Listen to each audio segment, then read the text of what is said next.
Hello, this is Craig from Craig Pauley Photography, and a special hello to my followers.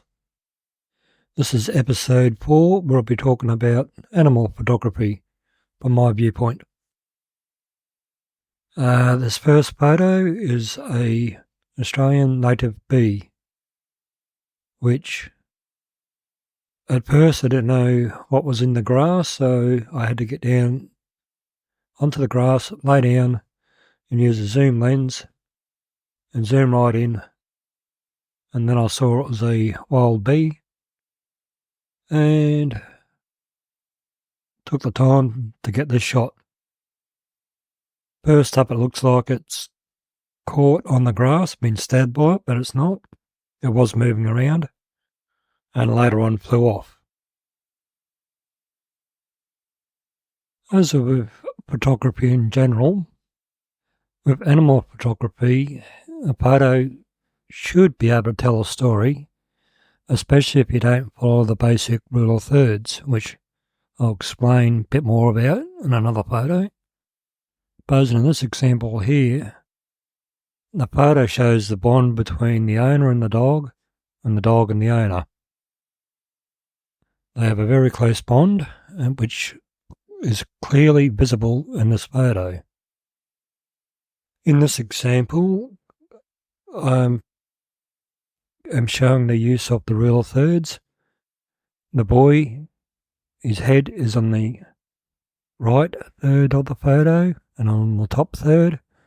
The dog, he is on the left third and his head is on the top third. So yeah, left and top. It also is making use of putting balance in a photo, where one side has weight on the other side as well, being the dog and the boy. It also tells a bit of a story again of a bond between a dog and a boy and the boy and the dog. Another basic rule to follow in both animal photography and human photography is to be at eye level with your camera, as in this example here. In another example, I'll show what happens if you're a bit lower. It's just more appealing to be eye level to the most viewers. And in this photo here, this is another example of getting the camera down to eye level with animal.